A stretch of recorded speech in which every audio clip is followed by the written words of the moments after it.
د درود شریف په برکت سره د یو ډېر لوی مصیبت نه د نجات یو واقعه ذکر کومه.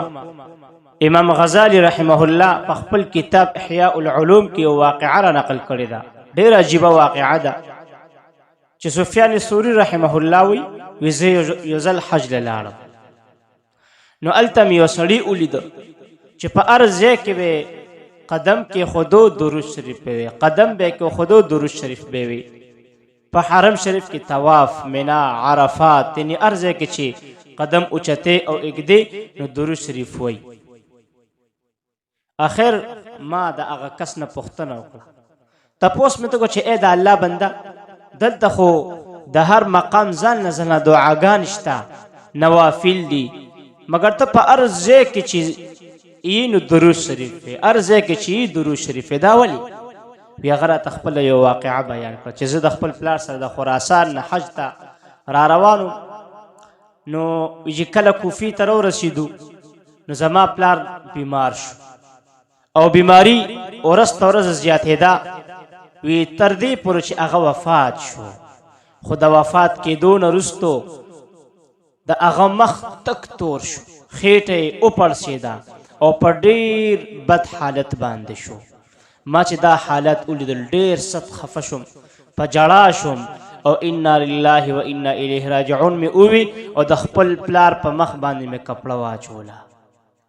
زه د پلار د لاس سره غمجن او پریشانه سر په زنګون باندې ناستم، په زنګون مې خپل سر ایښی و ناستم، پریشانه، ډېر سخت غمجن وم، ژړل مې د ډېر خفګان د وجې نه مې سترګې پټې شوې. نو ما ولیدل خوب کې چې داسې یو حسین او جمیل پاکیزه صورت والا انسان او کس تشریف راوړو چې د دې نه مخکې ما چېرته دومره ښکلې مخ والا انسان کله هم نه ولیدلې. دې نږدې راغی، زما د پلار د مخ نه یې کپړه لرې کړه او په مخ یې ورله راس راخ کړ چې د دې په وجه باندې زما د والد صاحب مخ دا د پیو په شان تک سپین شو. بیا ورله په خېټه باندې لاس راخ کو، نو د خېټې هغه پړسوب هغه هم ورسره ښه شو. کله چې دې کس د تلو اراده وکړه نو زه زر ورپاڅېدم او تپوس مې ترې نه وکړو چې ای زما سرداره، ما ته دا ووایه چې تاسو څوک یې چې ستاسو تشریف راوړلو سره زما د پاره رحمت او برکت یو باعث وګرځېده. ستاسو دا راتګ خو زما د پاره د رحمت او د برکت او د خوشحالۍ ذریعه وګرځېدله او تاسو ما سره ډېر لوی احسان وکړو. دی چې واورېدل نو یې هغه کس راته وویلې، وی فرمایل اما تعرفوني، آیا ته ما نه پېژنې؟ انا محمد رسول الله، زه خو محمد یم صلی الله علیه وسلم. کان ابوک هذا کثیر المعاصی خیر انه کان یکثر الصلاة علی. وی ستا دا پلار ډېر ګناهګارو، غیر انه کان یکثر الصلاة علی، خو لیکن دو په ما باندې ډېر درود شریف ویل. ګناهګار نور خو ډېرو، په ما به درود شریف زیات او کثرت سره ویلې. وی کله چې زه د خوب نه راپاڅېدم نو ما وکتل چې زما د پلار مخ د څوارلسمې شپې سپوږمۍ غوندې تک سپین شوی او د خېټې پړسوب مکمل ختم شوی. سفیان ثوری رحمه الله وی چې دې کس ماته وویلې چې د هغې وخت نه داسې زه مسلسل په پیغمبر علیه الصلاة والسلام باندې درود شریف وایم چې د درود شریف د برکت نه الله پاک زما خفګان ختم کو، زما د پلار هغه مسخه شوی شکل الله پاک واپس بحال کو او په څو چنده باندې الله پاک د هغې نه زیات حسین او جمیل کو. دا واقعه دا ډېرو علماو ذکر کړي د قدرمنو. نو د درود شریف ډېر برکات دي. ګورئ ډېر عجیبه برکت د درود شریف دا دی، ډېر عجیبه برکت او فضیلت چې دې په وجه باندې د انسان دعاګانې قبلیږي.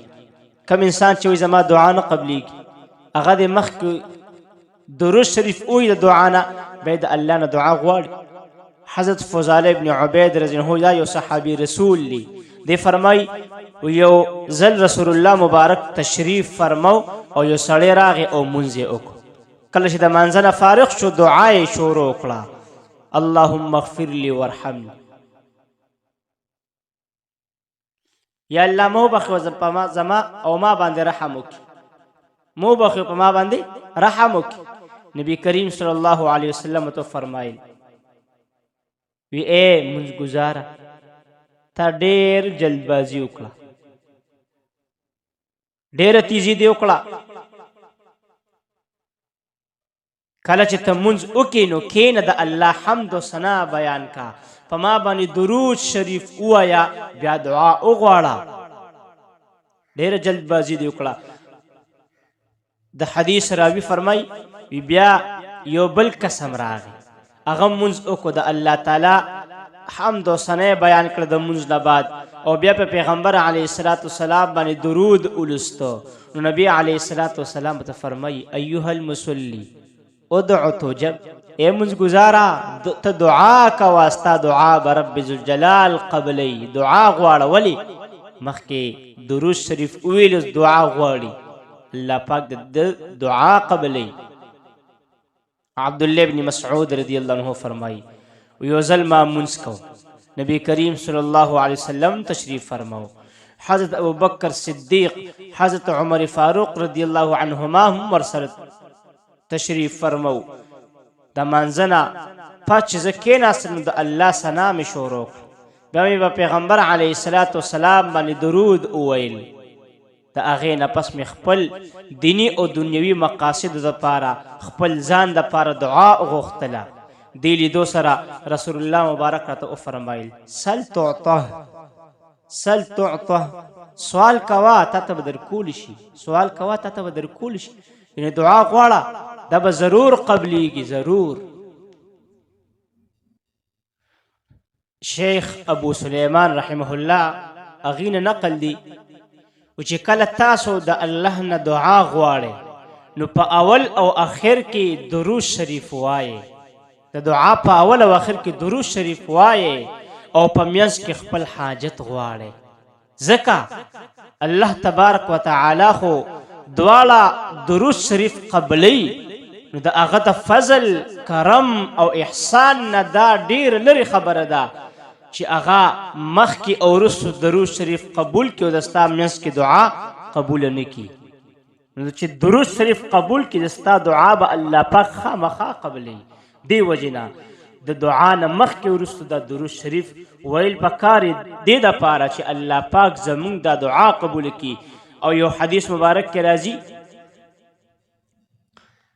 عمر فاروق رضی اللہ عنہ فرمائی ان الدعاء موقوف بین السماء والارض لا يصعد منه شيء حتى تصلي على نبيك.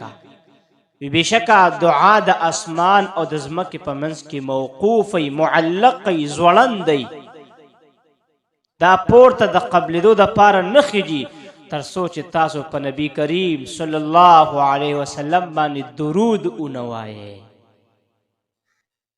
نو دا د درود شریف یو فضیلت دی قدرمنو. د عمر فاروق رضی الله عنه دا وینا، دا خبره دا زموږ ستا مخې ته وي، دا زموږ ستا په ذهن کې وي چې کلم دعا غواړو نو باید چې درود شریف خامخا ووایو.